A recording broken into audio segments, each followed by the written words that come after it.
Sa video na to, kakain tayo sa mga lokal na kainan kung saan paborito kumain ng mga Ilonggo. Lintik sa sarap. Mula sa sikat na karinder sa highway na punong-puno namin gid na ulam. Sikat na inasalan sa isang lumang tahanan. Ano ba to? Parang hindi to very touristy, no? Hindi Pansin ko. masyado. Hindi. Hanggang sa legendary Chinese turo-turo sa bayan. Parang wala makikita sa Binondo, Manila. Sure. Dito ko natikman dito sa Master Chua. Parang deep Chinese talaga yung Oh, deep, flavor. no? Very deep. Ready ka na ba? Turo!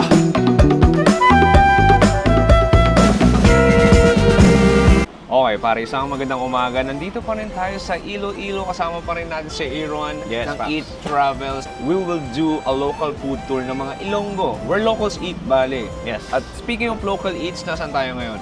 Paps, nandito tayo ngayon sa Batiano Food House, Mhm. isang sikat na kainan dito sa Uton, Iloilo. Pap, sabi mo sa akin kanina sa kotse, pare, dito nakain yung mga local talaga. Local talaga, mga truck drivers, mga salesman, papunta dito. Alam Dito sila mo, kumakain. Pops, based on my experience, dito sa Pilipinas, sabi nila, ang isang karinderya, pag dyan kumakain yung mga salesman, Driver. mga taxi driver, jeepney driver, truck driver, good sign daw yun. Yes. Welcome to Batiano Snack House, isang hole-in-the-wall karinderya na talaga namang maraming parokyano dahil namit talaga ang kanilang mga pagkaon.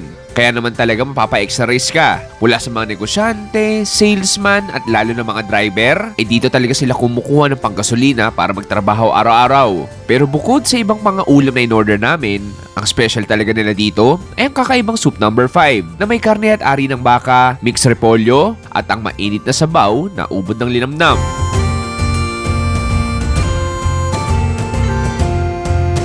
And we ordered some of their bestsellers, so iba't ibang ulam din to. O tayo paligoy-ligoy pa, bestseller na dito pare, yung soup number Soup 5. number 5 talaga. Sige, may free sabaw tayo. Ito yung sabaw nila. Alam mo, visually, no? Hindi siya soup number 5 na normal na nakikita ko sa Manila. Aaron, cheers. Cheers. Ay! Ang sarap. Iba, Paps, no? Lintik sa sarap. Oh, nice. Una sa lahat, ang kapal niya. Yes. Super rich, spicy. Parang kung kumakain ng ng sopas. Yes. Parang ganun, may pagka-milky siya. Mm. Sili yung labuyo, damang-dama mo. And yung beef broth, nandun din. Parang siyang parang kala mo medyo papuntang kaldereta na sopas. Parang ganun, yes. Ito yung mismong karne. number 5, yes. So pansin mo may repolyo yan. Kasi dito yung mga ari ng baka, karne ng baka. Sige, kuha ako. Anong gusto mo? Yung itlog o yung ari? O, bahala na kung ano makuha ko. Sige, sabayan ko ng kanin.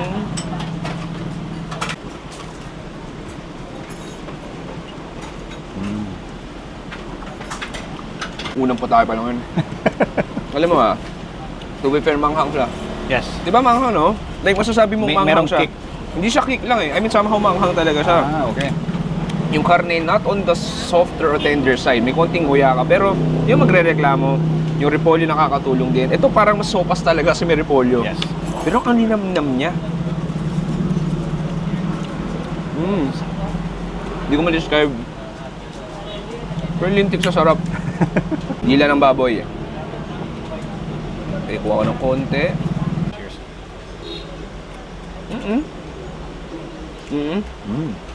Parang adobo basically, na mas matamis. Parang Yes. humba. Humba, yes, humba. Papuntang Close to humba. humba, yeah. Yung dila natin, parang normal na karne lang din, malambot. May konting rubbery texture, pero sarap. Next, ito yung paklay na kambing. Pops, maniwala ka, buong Visayas, ang daming klase ng paklay. Yes. Excited Dami daw akong tikman yung paklay ng Iloilo. Parang menudo, Parang minudo, no? no? Yeah. Tomato sauce nandun. Actually, may konting lasa ng anggo, tsaka yung bell pepper na natunaw, parang ganun. Sarap, pare. Na-enjoy ko, ha? Na-enjoy ko. Nag-enjoy Parang- talaga dito. Parang kung ako yung truck driver, kaya kong bumiyahe ng 1,000 kilometro.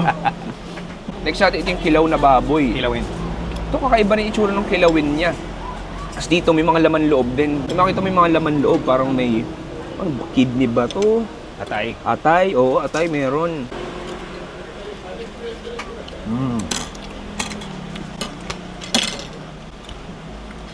Extra rice tayo, Paps. Parang feel ko sa 5-star restaurant ako. Sa sarap. Sarap talaga. Hindi walang halong sa ang linamnam.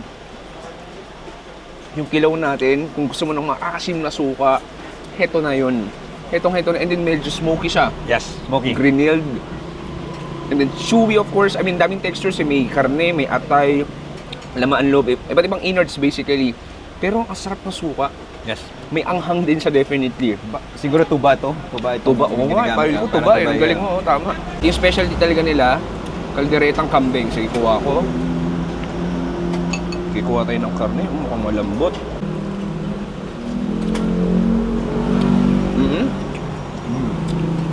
I mean, I'm not expecting na sobrang lambot talaga dahil kambing siya. May konting gominess. Ask me, normal na kaldereta lang din naman. Ang sarap. Masarap.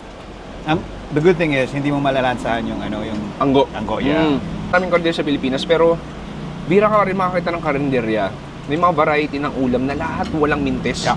On the spot lahat, pare. Agree. Sarap. Ito, Paps, masasabi ba natin marahil yung mga local dito talaga kumakain? Dito talaga. Oo, surbol, no?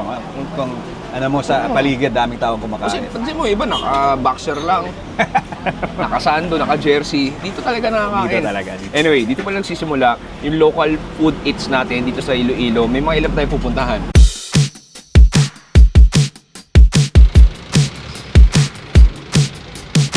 Okay, pare. Next food trip natin, ang Cousin of Vibes, Pops. Yes. Para kang binalik sa unang panahon, literally. Parang may reunion dito sa Oh, bahay. reunion ng tita mo, nagluto, nag-inasal. Nasa tayo ngayon, pare?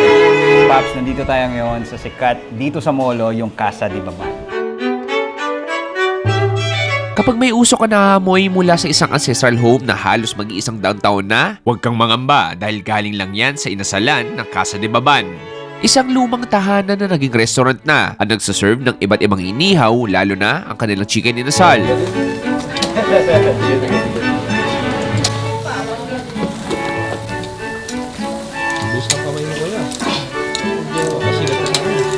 Nasanahan na sa...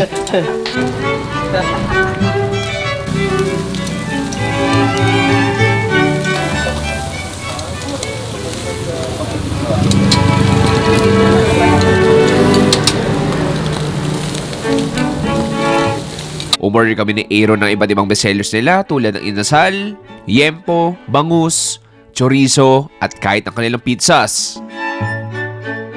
Ang ganda, no? Old school house, literally. Pero sinaserve nila is specialty talaga nila. Inasal, tama? Inasal. Inasal? Ito, katulad nito, barbecue, chicken inasal, liempo, Pero on the other side, may burgers din sila. and then may pizza. May pizza. Alam mo, nandito na sa harap natin, tikim tayo. Ano ang gusto mong tikman? Ako, dito na sa harap Sige, eh. Di sige. magti-3 cheese na lang ako. Abang medyo mainit pa. Wala mo magpipizza ako sa Iloilo. Why not? Oh, nice. Thin crust, may konting chewiness, yung dough. Very cheesy sa akin and smoky. Sa'yo? Yung smoky. And then, perfectly cooked yung pepperoni. Nice, May char yung yung dough. Sarap. Harap. Ito siguro yung chicken inasal. Yeah. Gusto mo? Nasal tayo, kunin ko. Kaya magpapaa ako. Okay, know that. Sige, this time, lagyan ko ng chicken oil. Pati yung kanin natin. Lagyan natin yung chicken oil. So, okay, kuha tayo. Ang ganda ng pagkaluto. Gusto ko may tosta-tosta. Steep natin sa suka, toyo natin na may sili. O ng konting kanin na may chicken oil.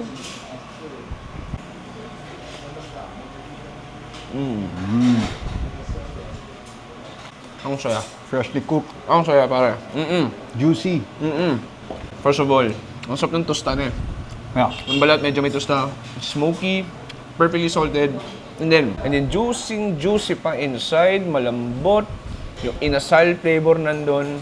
Ito medyo maano mo siya sa Bacolod style eh. Yeah, makakumpara mo sa Yung ibang nakain natin medyo Matamis. sweet style na Sweet barbecue. Ito talaga, somehow parang mabacolod. Sabi nila, nagsimula talaga sila parang dalawang inasal lang niluto Yeah, na kada yeah, araw. yeah. Maliit na tindahan lang talaga sila.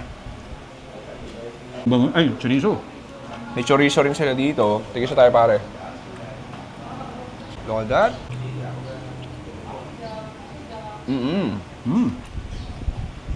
Just sweet caramelized na yung pinaka-asukal doon. Flame kiss, fatty, malambot. Sarap. Okay, kumpara ko siya sa chorizo de Cebu. Parang. Parang, di ba? Pwede, oo. Yung vibes dito parang may birthday party lang, no? Yung lola mo, tita mo, tapos may mga bisita kang pinsang sa baba. Yeah. May mga naglalarong bata. Yan po. Try natin next yempo. Ito mukhang masarap din kung ano may balat. This time, lagyan ko ng konting atsara. Cheers. Panalo. Walang drama eh. Walang Salt and drama. pepper lang eh, di ba? Okay, next try natin itong bangus nila. Kuha na ako dito. Pare, kamayin ko na ate-ate, no? Go na.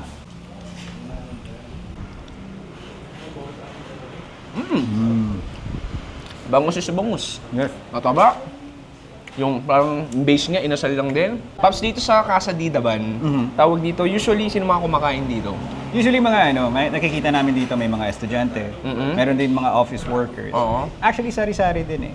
Mga lunchtime and then dinner time. Talaga, So somehow, kahit sabihin mong 2019 pa lang sila, parang naging paboritong kainan na sila. Kainan talaga. Tsaka ano ba to? Parang hindi to very touristy, no? hindi Pansin ko. masyado, Hindi hindi masyado. gaano, no? Pero mga lokal talaga yung kumakain. Nakakalam. Press.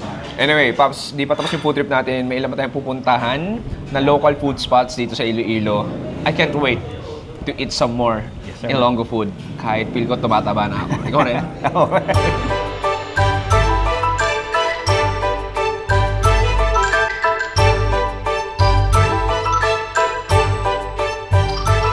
Okay, Ron, nasan tayo ngayon? Ibang klase yung vibes, pare. Yes. Parang Ganda, di ba? nasa Guangzhou, China.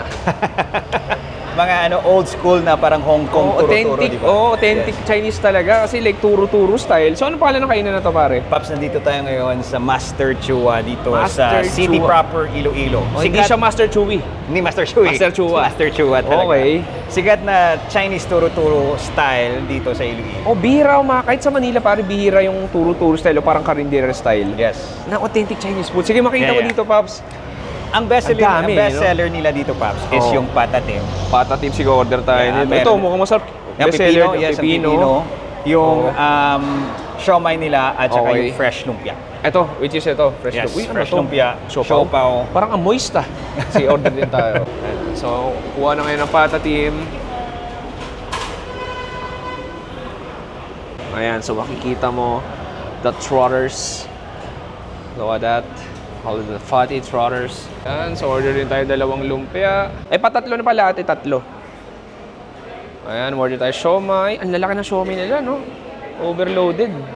Parang di na siya basta-basta siomai. Anyway, Paps, ito na yung order ko. Maghanap tayo ng lamesa. Nauna na si Aaron. Tara. Ayos, diba? Very Chinese ang vibes. Mula sa mga insane variety ng mga Chinese food ay malulula ka talaga sa dami. Paano ba naman? Kailangan talaga ay maraming sinaserve nila dahil sobrang dami rin nilang customers na lumalantak ng mga bestsellers nila. Tulad ng patatim, steamed dumplings, pork siomai, lumpia, veggie siopaw at ang kanilang matchang. Halika, kumain na tayo. Paps, alam mo, 11 years pa lang pala to. Yes, 11 years Pero in pala. all fairness, mukha tong 70 years. I mean, I'm not saying in a negative way, pero like yung vibes, Yep. yung structure, yung way nung yung pagkain, yung pagkahanda, yung makikita mo yung mga iba't ibang ulam, parang Hong Kong eh. Oh, Hong Parang, Kong style. very Cantonese, parang ganun yung vibes. Anyway, sige, ang dami lang pagkain, pero pumili lang kami ilang bestsellers nila. Gusto ko muna itong dumplings habang mainit. Dumplings, sige. So ito, I believe may kuchay siya, tapos may konting shrimp, dip natin sa sauce, chili sauce.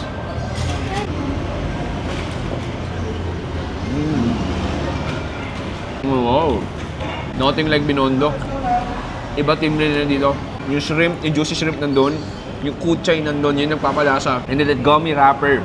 Very moist, siksik sa karne. Parang may mga pork giniling din siya. And then, yung chili sauce natin, manghang sa manghang ah. Masarap. Next try natin itong lumpia. Best seller din daw nila to. Hindi ko alam kung wala talaga silang sauce na inaano dito pero mukhang wala eh. Sobrang ang gulay. Akala ko yung parang lumpiang ano. Ay, nawala na yan. Ayun, nandito. Ano ba yun? Ano yung lasaan mo dun? Parang ano, parang sugar na may mani. Teka lang, hindi ko na tikman ko siya ba. Okay. Nasa ilalim. Nasala. Puro gulay na kain ko. So, parang ginisang repolyo lang siya. Sabi ko, ay parang kulang ng sauce. Pero nakain ko yung parang sugar peanut. Peanut sugar, peanut, parang powder, sugar. gano'n. Okay, bagay na. Kaya in fairness, ang juicy ng gulay. Parang nasok ng sabaw. Okay, next try natin itong buchi. Ang dense ng buchi nila. Ang bigat. Ano kayong laman nito? Wow, okay. Ay, parang peanuts din. Hindi siya yung parang chowking na mochi Oo. na malutong. Ito medyo parang mochi eh. Mochi. Rice cake, chewy, may bounce ng konti. Tapos yung loob niya, peanuts. Sugary peanut, parang sugary yeah. peanut Yes. powder. Okay, next natin, ito yung ating sobrang oily, sobrang moist na siopaw. Gulay daw laman ito. Dahil mainit siya. Parang kung... Uy, nice. Nice. Okay. Oh. Ngayon ako nakita ng siopaw na gulay yung laman. Ako rin. Usually asado o bola-bola. Parang ito rin yung ginasang gulay doon sa lumpia eh. Yeah, same. Okay, cheers. Cheers. Oh, yun, sarap. Grabe yung bun niya. Sobrang hydrated. Yung sabaw ng gulay. Kanina pagkakita ko, pawis na pawis yung Pawis na pawis, oh. siopaw nila. Lalo sa gulay, basically parang chop suey, parang ginisang, may ginisang repolyo, may carrots, may repolyo. Yun yung bun natin, sobrang lamot lang. Next, try natin tong matchang. Bulmok, patakan natin kalamansi. So ito nakabalot sa lotus leaf to. Okay, kuha ako dito. Kaya kumakain ng biko. Na savory. May mani. Ako actually, mag-i-honest, hindi ako fan ng matchang talaga. Okay. No, I mean, okay naman sa decent food. Not too flavorful lang din talaga. Everything in one food. Oo. May... Try natin ng spicy siomai na overload. 30 pesos isa. Ang laki. Grabe, heavy Parang duty. itlog. Tapos, pinaliguan na siya ng chili oil tsaka toyo. Hindi ito yung parang sweet style siomai eh. Malat-alat. Very meaty. May carrots din siya. Parang may chives doon na nasahan. Hindi yung wrapper natin. Typical siomai wrapper. Okay, walang pagkain natin. Yung patatim. Best seller nila, patatim. Uy, sige, kuha ko dito. Cheers, pare. Cheers. Very Chinese. Chinese talaga, no? Very fatty. Nag-ricochet yung balat sa bibig ko. Mastar anise din siya. May star anise. Sobrang mastar anise. It's a decent Chinese patatim. Alam mo pare, pansin ko, pag iba-ibang probinsya sa Pilipinas, meron din talagang mga sikat na Chinese restaurant. Iba lang din talaga yung Chinese influence, no? Yes. I mean, way back pa Spaniard time o pre-colonial, ang dami na ng Chinese talagang nagnenegosyo dito. Kaya laki ng influensya ng pagkain nila. Ito, to be honest, yung ganitong klaseng flavoring, ganitong klaseng kind of menu, parang wala makita sa Binondo, Manila. Sure. Iba yung lasa ng kuchay, iba yung lasa ng siomai, iba yung ingredients. Ngayon, dito ko natikman dito sa Master Chua. Parang deep Chinese talaga yung Deep, flavor. Very deep, very local, very unique, Yes. I must say. And nag-enjoy ako. What a way to end our food trip. Boom! Pare, dito nagtatapos sa ating local food tour. Where locals eat dito sa Iloilo. Paps, 3 lang yun sa mga solid na local kainan. Pero sana nag-enjoy kayo doon. Kung meron kayong suggestion na, Paps, di mo pinuntahan to paboritong kainan namin yon, i-comment down below nyo. Yes. Para makita rin ng ibang nanonood nito. Aba Paps, nabitin ka ba? At gusto mo manood ng mas maraming masasaya at masarap na food videos? Ikaw natatakot? Chemical ba to? Oh, shit! Mag-subscribe na sa second channel natin na Another Chewy Show, kung saan mas marami tayong titikman Cheers! na iba't ibang masasarap na pagkain sa lahat ng lugar na pinupuntahan natin. Less edited, cellphone lang ang gamit, pero marami ka pa rin matututunan. Alam mo, may pintura nga siya. Hindi kaya pintura talaga to? At marami pa rin tayong matitikman. Bigat. This is like a heavyweight pizza. Masaya, kwela, makulit. Kaya naman, manood na at mag-subscribe sa second channel natin na Another Chewy Show. Kaya hinihintay mo. Churro! Kanina may batang dumaan dito, hindi mo nakita. Hindi. Meron Wala. Hindi mo naman. nakita? Nakaputi? Hindi, legit nga. Hindi, kagi, off cam ah. Seryoso, off record to ah. May bata kanina. Hindi mo lang napansin? Eh, diyan ka na. Mukha tong 70 years. I mean, I'm not saying in a negative way, pero like yung vibes. Yung vibes. Alam mo yung like, Yung mga tao. yung structure, yung tao. Hindi ba yung tao? Grabe. Luma yung mga tao. Sorry. So, pasalamat, di naging posible ito. Kundi dahil kay Aris tsaka kay Aaron ng Eat Travels. Eat Pops, Travels. promote. Yes, please follow us sa lahat ng socials namin. Eat Travel. Maraming salamat sa panonood. Ako si Chewy. Dito sa Iloilo, nagsasabing stay safe. It's a good night and goodbye. Hey!